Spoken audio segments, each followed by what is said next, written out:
In today's video, we will be discussing about the various factors that affect reaction rate.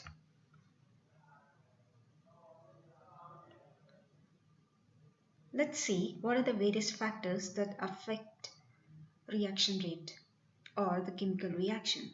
There are few factors that either speeds up the reaction or slows down the reaction. Now let's see all the factors one by one.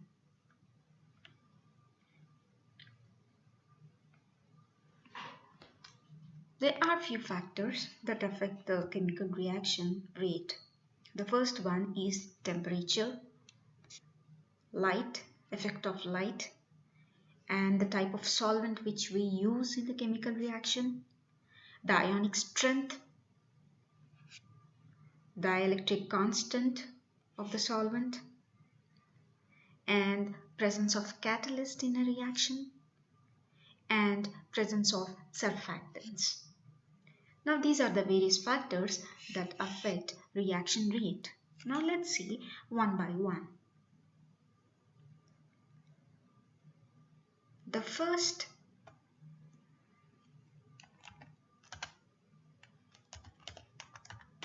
factor that affect the reaction rate is temperature. Now this effect of temperature on the reaction rate is explained by Arrhenius equation. Arrhenius equation is given by K equals to AE to the power of minus EA by RT. Now this is an exponential equation. For easy understanding and for easy graphical presentation calculations, now we need to make this exponential equation into a linear equation. For that we need to integrate this equation. So now integration K equals to integration of A plus, so this exponential form will be now nullified and it becomes minus EA by RT. Now we need to make it as for easy calculations and for to get a linear plot graphically, we need to apply log on both the sides to make it linear still. So log K is equals to log A minus EA by 2.303 RT. So this is the logarithmic form of Arrhenius equation. So as we all know, K represents the reaction rate, specific reaction rate, and A is the constant. It is also known as Arrhenius constant. The most important factor or the parameter is the energy of activation, EA. R is the gas constant, T is the absolute temperature. So EA is the activation energy gained by the molecules that are participating in the chemical reaction. Now how can we know the effect of temperature from this equation? Now let's see. Now this is the linear form of the Arrhenius equation. This is the basic Arrhenius equation. This is a linear form. Now from this equation we are going to observe the effect of temperature. And first of all, we need to know what is activation energy. The name itself indicates the energy attained by the molecules to get activated and thus to participate in a chemical reaction is known as activation energy. So more the energy gained, the faster will be the reaction. Now we need to know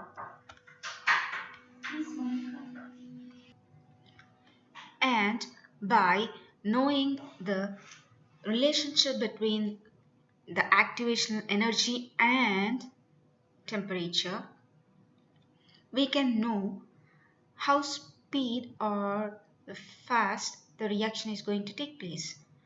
Now let us consider a chemical reaction, say from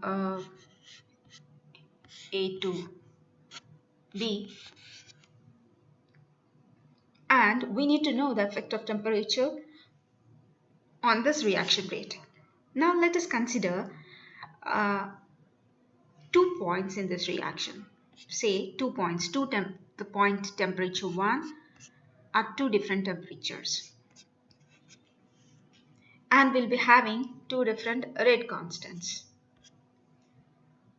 specific rates, reaction rates K1 and K2 at respective T1 and T2 points. Then our Arrhenius equation turns out to be log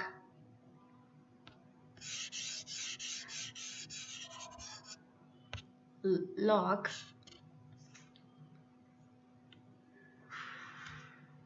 turns out to be log K by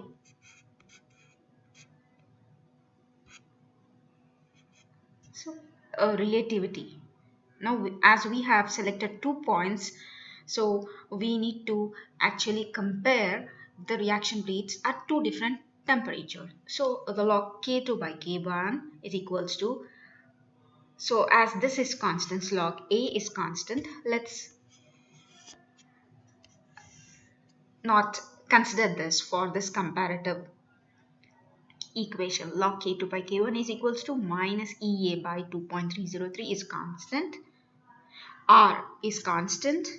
So 1 by T. 1 by T. As we have considered 2 points, then 1 by T turns out to be T2 minus T1 by T1 into T2. So from this equation, we will be able to compare the reaction rates at two different temperatures. Now, let's see how can we use that equation, linear equation, to know the effect.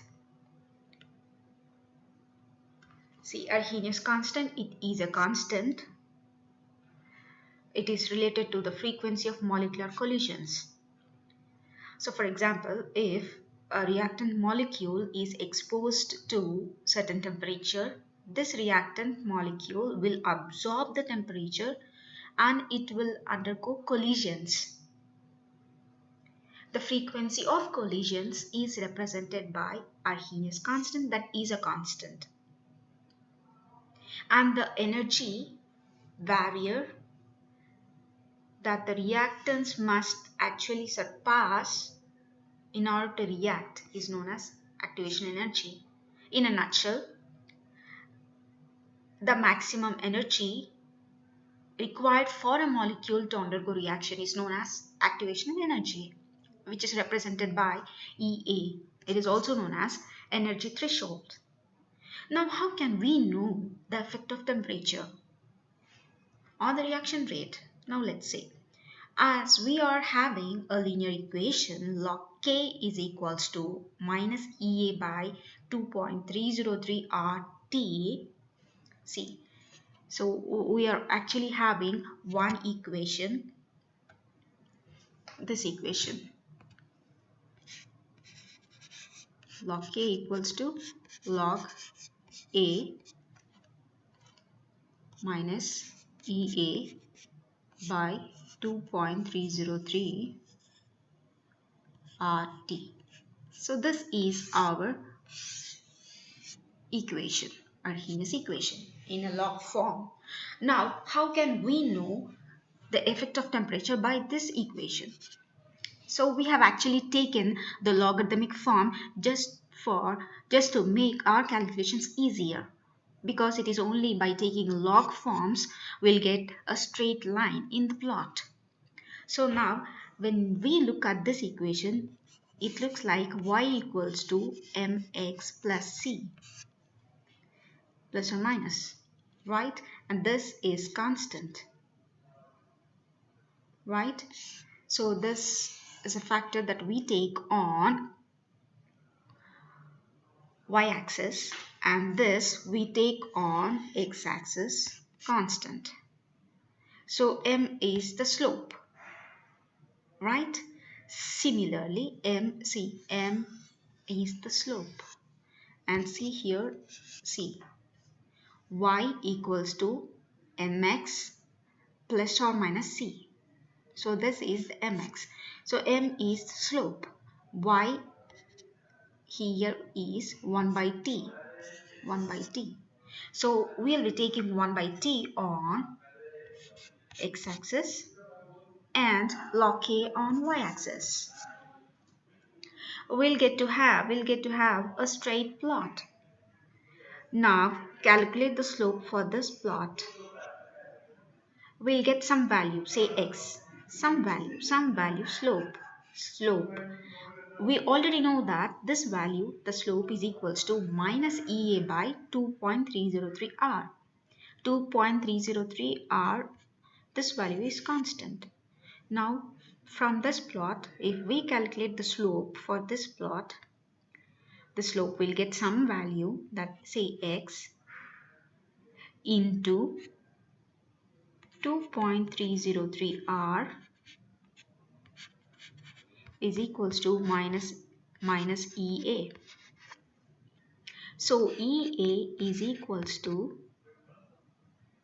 minus x, means that particular value which we get from this plot, from the graph, E into 2.303 r. So just cross multiply, that's it. So from this plot we are able to get the activation energy value, and at the same time from this plot this value represents, the intercept represents log a. So the particular value x equals to log a is equals to log inverse of this value. So from this particular plot we are able to get two values, a, activation energy, like Arrhenius constant, and also the activation energy. The minus sign indicates the absorption of the temperature, to surpass the energy barrier and to interact with the other molecules. That is, and this plot is known as Arrhenius plot. Arrhenius plot is a plot that is drawn between log k versus 1 by t. And from the slope we are able to get the activation energy. This is known as Arrhenius plot. So from this Arrhenius plot, it is quite easy for us to calculate the half-life t half. So this is the linear form of Arrhenius equation. Log k is equals to log a minus EA by 2.303 RT. So t half, let's take t half is equals to, we already have t half is equals to 0.693 by k. So k equals to 0.693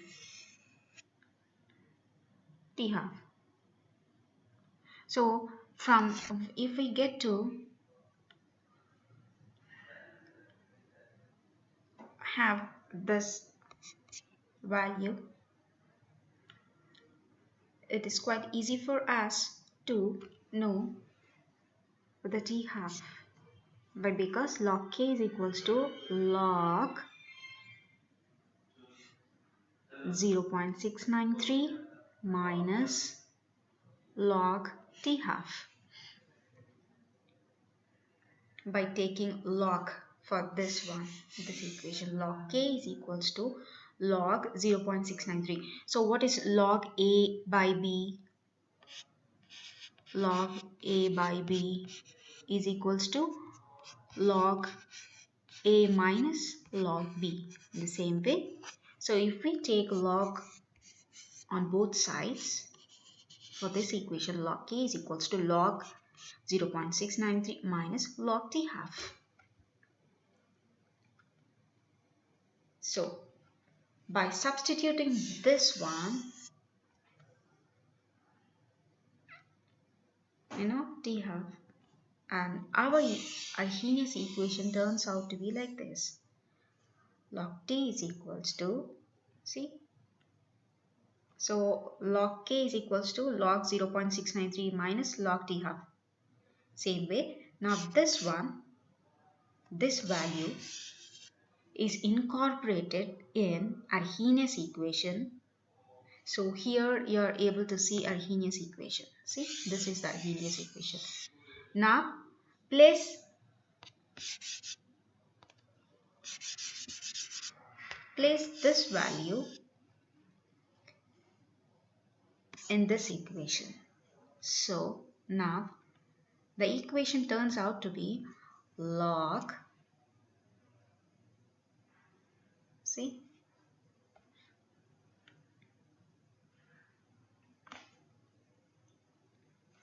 0.693 minus log A plus EA by 2.303.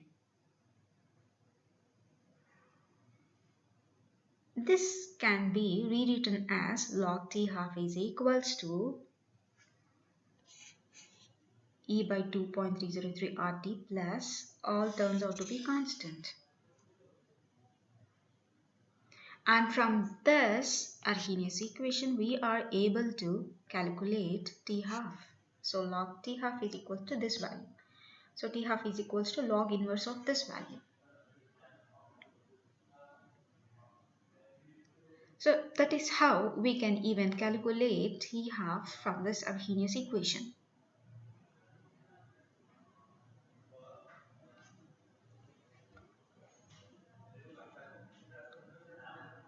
So this equation is really helpful to calculate the activation energy and the Arrhenius constant.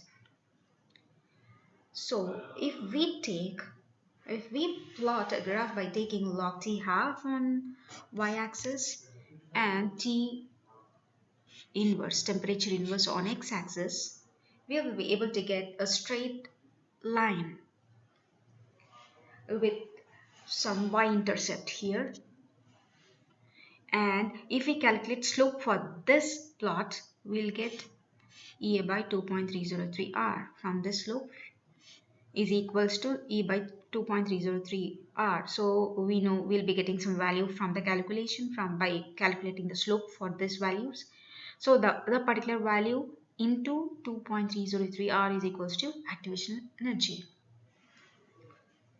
And this intercept is equals to, so log 0.693 minus A. Log 0.693 minus A. So when we look onto this equation is similar to y equals to mx plus c, right? This is mx and this a constant. So when we are taking y, this should be taken on the y-axis. So hence log t half on y-axis. This is taken on the x-axis. So this turns out to be, so this is taken on the x-axis. So this turns out to be our slope. And this is the y-intercept. The constant c, y-intercept, is equal to log 0.693 minus log a. So that is how we can know the log a and also activational energy EA from this plot.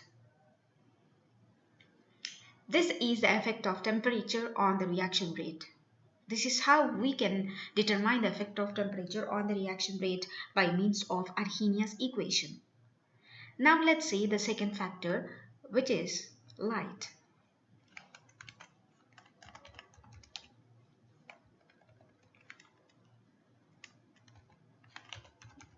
Light. So most of the molecules, when they are exposed to a certain amount of light, these molecules will absorb the energies.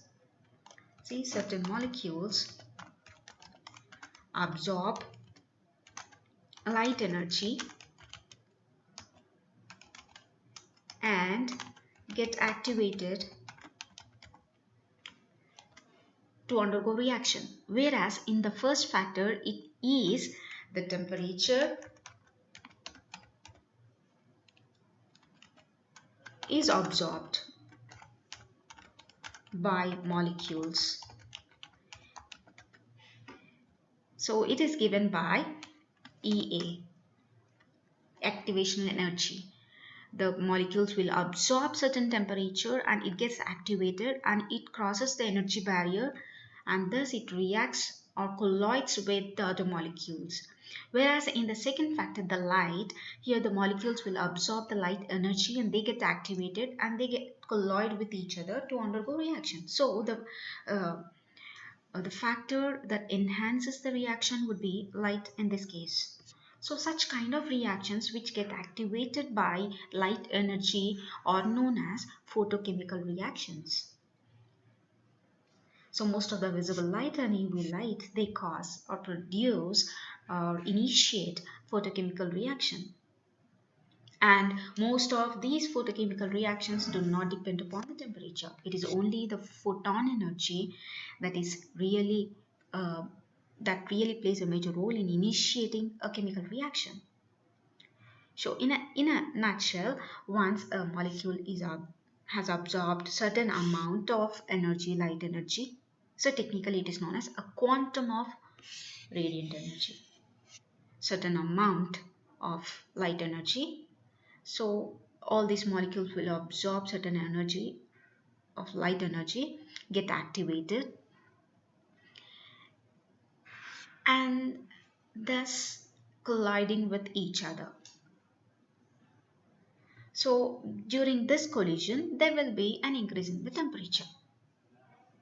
So most of the chemical reactions, photochemical reactions, they are followed by thermal reactions because of the collisions between the molecules, there will be some increase in the temperature of the system. So most of the chemical reactions, photochemical reactions, they are followed by thermal reactions.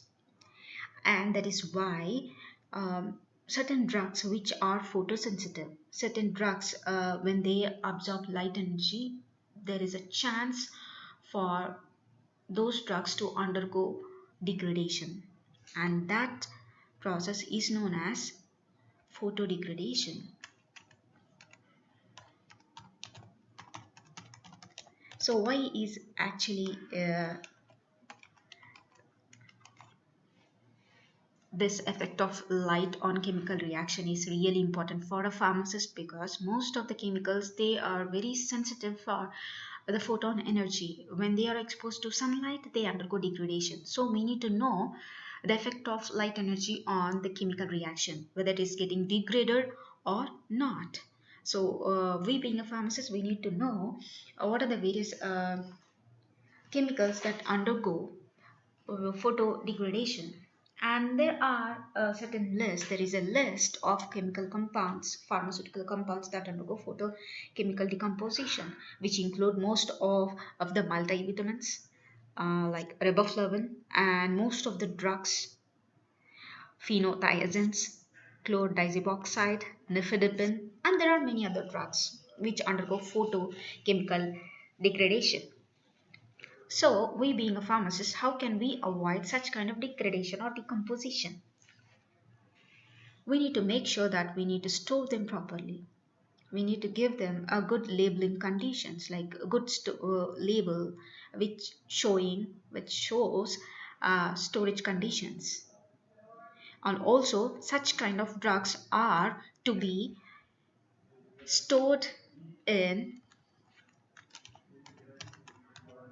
storage is really important.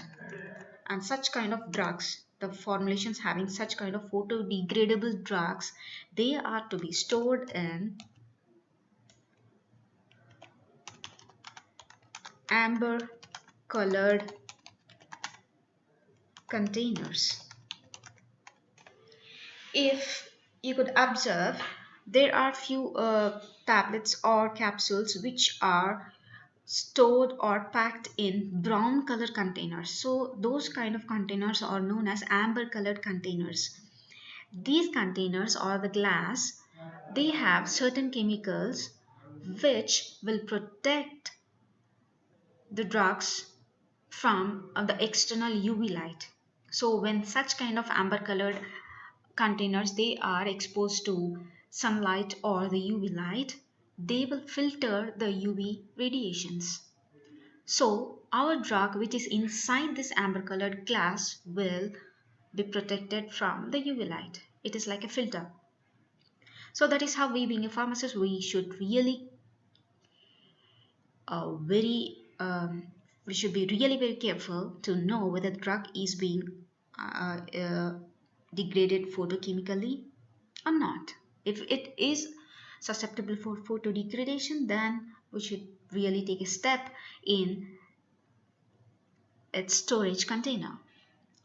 And the third factor is the solvent, how a solvent really affects. How a solvent really affects the chemical reaction rate. So let's see. Mostly when we add a solvent to a reactants. So for example, let's take two reactants A plus B. Okay, now this in a particular solvent, these two undergo reaction to get or to produce products. Let's forget about this. We are just speaking about the reaction rate, how fast or how slow this reaction is going to occur in the presence of solvent. So during this process of from reactants to products, there will be some intermediate complex that is formed. This intermediate complex is formed in the middle of the reaction, and this undergoes further reaction to get products. Now we should be really careful enough to check the solubility of the reactants and solubility of the products also. Why? Let's see. Now, the solvent in which these reactants are dissolved or dispersed plays a major role because this solvent affects the decomposition rate, and also this solvent, the nature of the solvent affects the production of the product also. Now, this is better explained by this equation. When we look carefully onto this equation, this is just like the Arrhenius equation. But in Arrhenius equation, we will be making use of activation energy because we are speaking about in terms of temperature, activation energy. So whereas we are speaking in terms of solvent, the solubility or the amount of reactants, now we will be modifying that equation as log K is equal to K naught plus, instead of EA we'll be having V, which represents the volumes, molar volumes of reactants, both A and B, because we have considered a reaction with two reactants, so A and B, right? The K is observed rate constant and the rate constant of infinite dilution because we are speaking in terms of solvent. So V is the molar volumes of A and B. Now let's see. We need to even consider the volumes of intermediate complex also. And the most important point is here we'll be considering the solubility parameter. Solubility parameters is denoted by delta. Now here look onto this. This is a solubility parameter of A, solubility parameter of B, and star represents the solubility parameter of activated complex.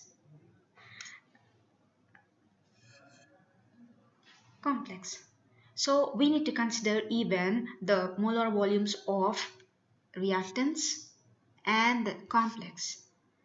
Also solubility parameters of reactants and the complex.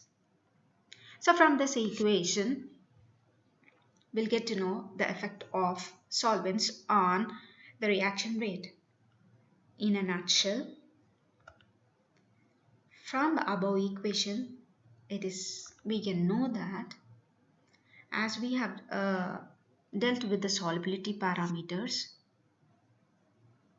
we can say in a simpler way that if the products are polar, suppose if the products formed are polar, and this polarity, if it is more than the reactants, even reactants will be polar. If this polarity is more than this one, then the polar solvents will actually accelerate the reaction. So, for a better understanding, I can say that like products, like solvent.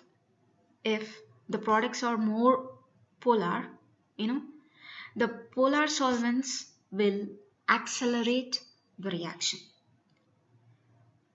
If the products formed are having lesser polarity than the reactants, then the low polar solvents accelerates the reaction.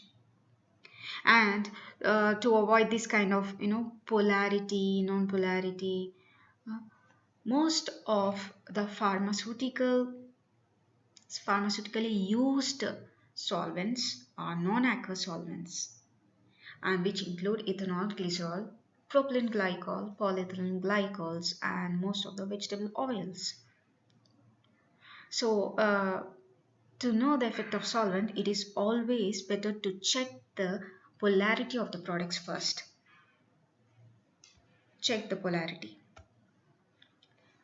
Polarity of product. If the polarity of the product is greater than the reactant polarity, then we can say that this reaction is accelerated by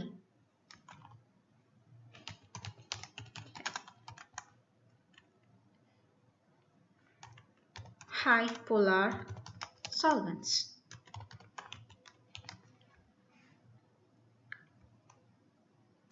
High polar solvents. So if the polarity of the product is less than the reactant polarity, then the reaction is accelerated by low polar solvents. That is how even the solvent plays a major role in the reaction rate. The next one is the ionic strength. And the next factor is ionic strength.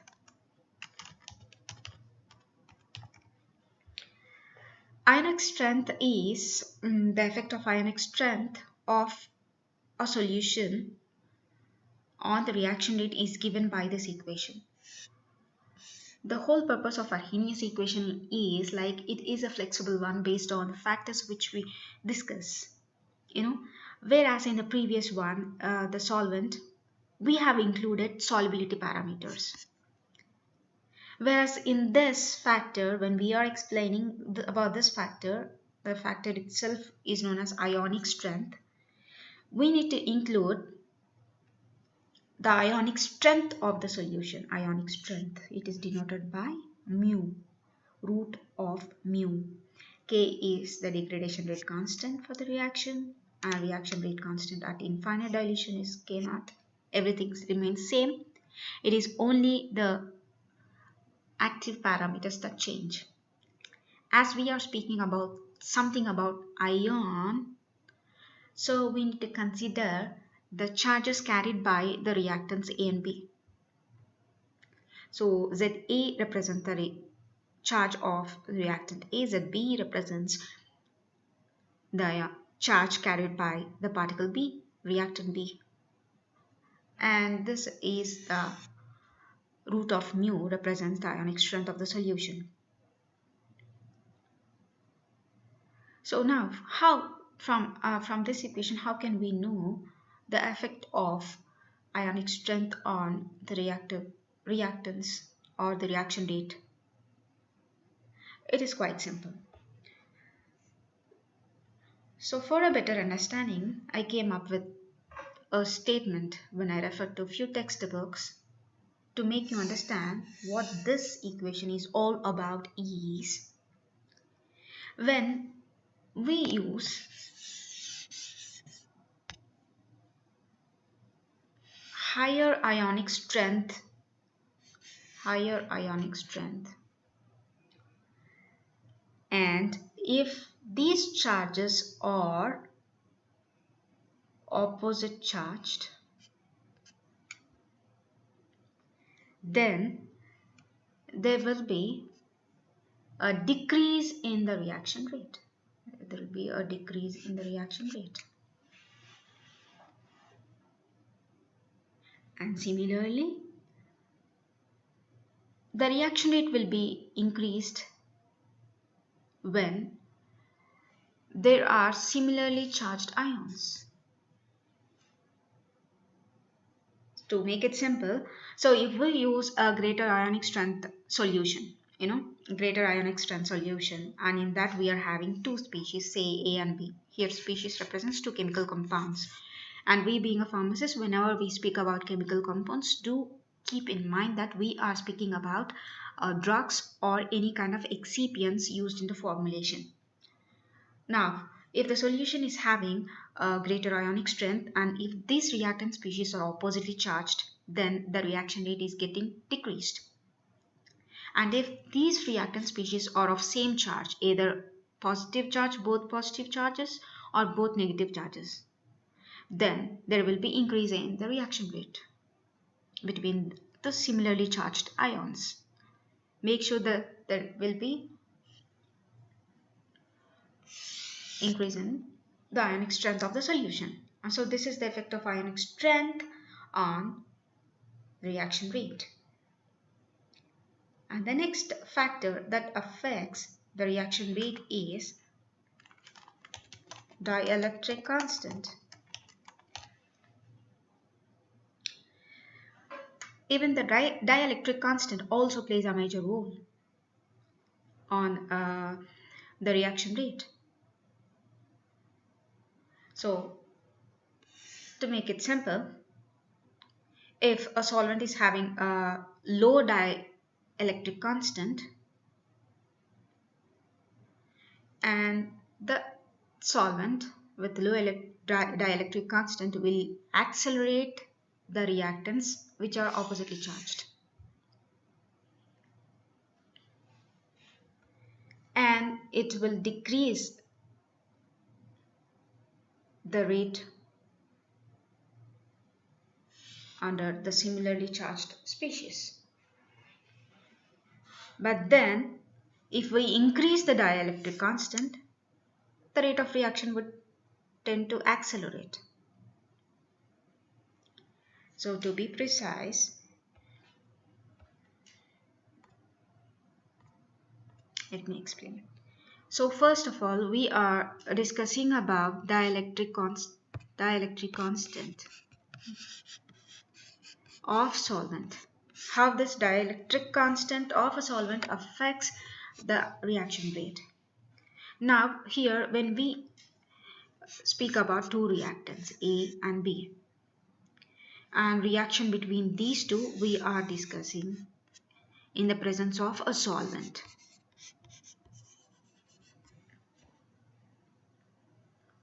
So now this solvent dielectric constant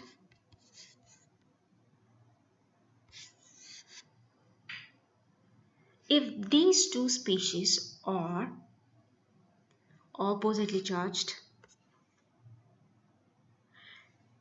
and we have used a lesser dielectric constant solvent, then the reaction between this species will be accelerated. Reaction rate would be higher. And the same way, if they are similarly charged, either it is like both positive or both negative, and if we are using a higher dielectric constant solvent, this would decrease the reaction rate. But then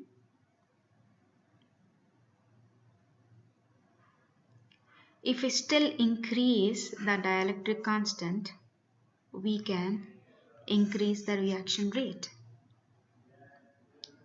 So the dielectric constant of a solvent plays a major role. And at the same time, we need to check the charge of the reactant species. If they are opposite charged, then by use of low dielectric constant solvent itself, we can accelerate the reaction. And for a similarly charged species,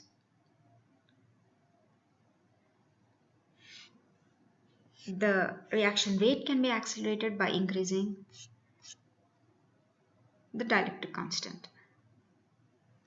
This is how the dielectric constant plays a major role on the reaction rate.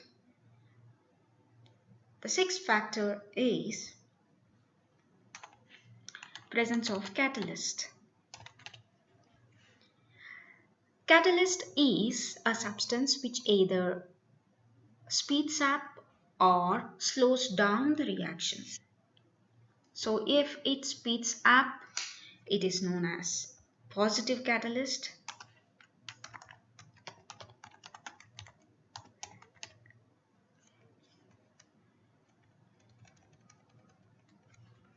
If it speeds up, it is known as positive catalyst.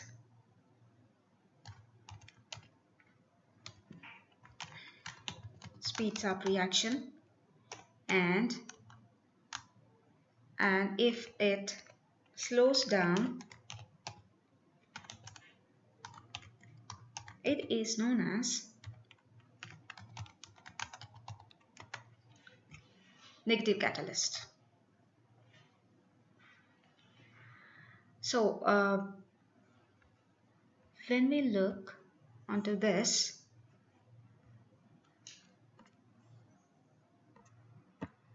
if we consider a reaction between A and B, and if we add catalyst, now we are seeing how a catalyst works. Now this is a normal intermediate complex that forms during a reaction, which is known as an activated intermediate complex.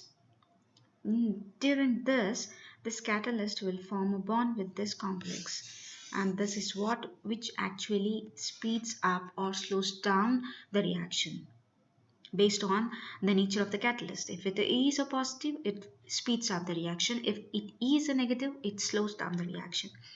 And during this product formation AB, suppose this is the product will be formed by removing the catalyst molecule. Means from that complex the catalyst gets out, and it is only this product that will be remained. So most of the chemical reactions, they are catalyzed by the presence of catalyst. It could be a positively catalyzed or a negatively catalyzed. This is how the presence of catalyst plays a major role in the reaction rate, whether it is getting slowed down or it is getting speed, is it getting on the faster side or not. Is the reaction getting fastened or it is getting slowed down is based on the presence of catalyst. And let's see another effect or the factor that affects the reaction rate, which is known as surfactant. The interesting fact of surfactant is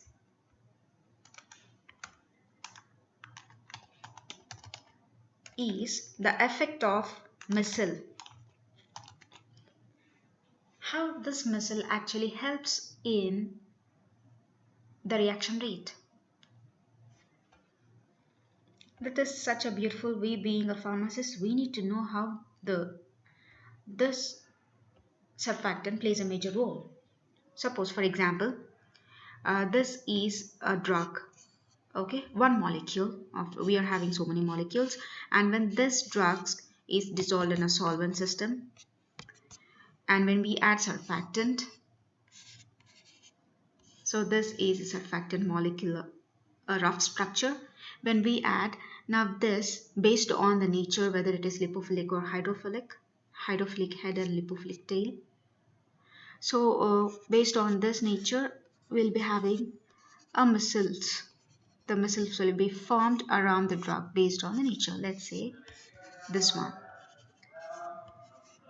Now let's see how this actually plays a major role. When we look onto this, is such a beautiful phenomena when this drug is susceptible for hydrolysis. For example, if it is exposed to some kind of solvent or even water, if this undergoes degradation. And in such cases, if we add surfactants, these surfactants will form micelles around these drug particles. You know? Now these micelles that are formed will act like a shield around the drug particle. Thus, this missile will be as a protective shield for the drug, and protects the drug from getting hydrolyzed. So, adding surfactants will reduce hydrolytic degradation. So, and at the same time here, the drug gets solubilized, and at the same time, it gets protection from the surrounding solvents. When in the solvent where this particular drug is susceptible for hydrolysis. So the presence of surfactants in the micellar form actually shows some effect on the rate of hydrolysis. It actually decreases the rate of hydrolysis by protecting the drug. That is how the few drugs, when they are susceptible for hydrolysis, it is better to add surfactants in those formulations to give protection for the drug molecule to not to undergo hydrolysis. So that is the importance of adding surfactants to the formulation having drugs or chemical compounds that are susceptible to hydrolysis. So these are the different factors that affect reaction rate. We being a pharmacist, we should make note or keep in mind all these factors and to modify our formulation accordingly and to modify the storage conditions accordingly. See the effect of temperature, the effect of light. If our molecule is very prone for temperature degradation and photo degradation, we can do some changes in their storage conditions. We can improve the packaging uh, specifications like that. And also, if we get to know the polarity, we can make use of a combination of solvents just to accelerate or decelerate, means slowing down the reaction. That is how even the ionic strength, dielectric constant, presence of catalyst, presence of surfactants plays a major role. So a use of good knowledge of all these factors will actually help a pharmacist to slow down the degradation process of a chemical compound. So that is how these factors will help a pharmacist.